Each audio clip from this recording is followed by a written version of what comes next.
So earlier today, a technician of mine called me and he found what is known, we think, to be a southern tree frog. Long story short, I ended up housing this frog in this little setup here. Let me kind of zoom out and show you all. It's just kind of a basic setup here. I put some gravel, some water. I got some little fake plants at Petco to give it kind of a place. I'm gonna probably let it go near a stream, or I'm gonna take care of it and just get a little setup going. But it got me kind of thinking, what are some of the differences between frogs and toads? You know, sometimes we talk about them, and what are the differences? So toads typically have dry and bumpy and warty skin. Toads actually prefer drier environments closer to land. Toads have shorter hind legs, resulting in hopping rather than leaping. Toads lay eggs in long chains, and they have glands behind their eyes that can produce a toxic substance as a defense. Okay? Toads tend to walk rather than jump, and they often have a more rounded body shape. Toads can also survive in a wider range of environments, including deserts, which I thought was really interesting. So frogs have smooth, moist, and slippery skin. They have long, powerful hind legs for leaping long distances. Frogs lay eggs in clusters or masses. They generally lack the glands behind the eyes that toads do to produce toxins. However, they may have toxic skin secretions. What's really interesting is there's poison dart frogs. So a lot of times you can go to Petco or these reptile exhibits and you can get a poison dart frog as a pet. What's kind of cool about that is I had learned they're not poisonous they're not poisonous in captivity. This is because in the wild, the creatures that they eat often carry the toxins, and that's what gives them the toxin. So in captivity, because they eat fruit flies or crickets that are not toxic, they therefore do not have the toxicity in their body.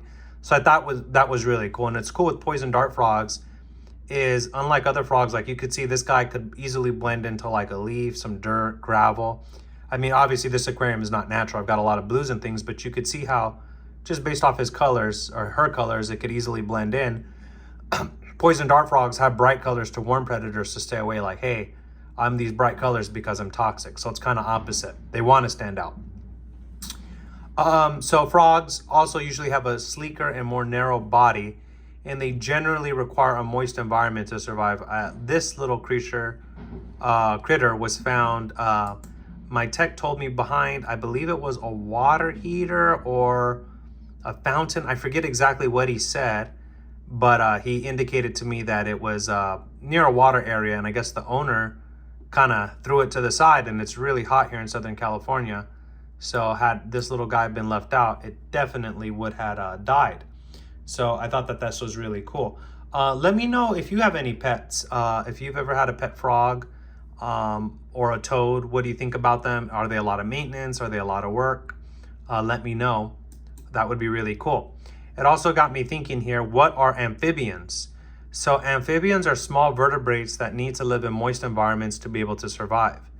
The species that take part of the amphibians are frogs, toads, newts, and salamanders.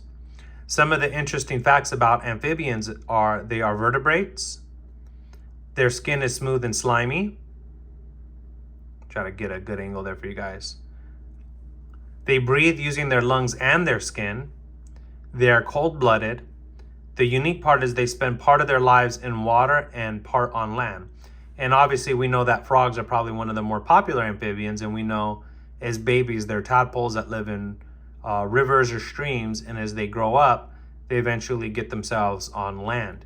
So that's kind of the unique aspect about amphibians versus, like, I don't know, like a reptile. Just looking up some cool information here online. It says frogpoles start as tadpoles with gills to breathe underwater, and as they grow into frogs, the gills are placed into lungs. Okay, so when they're born as tadpoles, they actually have gills, but they eventually develop into lungs, so they can breathe on land. Frog skin is covered by a layer of slime that dissolves oxygen from air and water. Okay, that's why they feel so slimy. There are numerous blood vessels present in the frog's skin absorb the oxygen, meaning that the frog can hunt for its food in both the surface and underwater. Okay, so that's kind of cool. Frogs are amphibians, and they have adaptations that help them live in both on land and in water.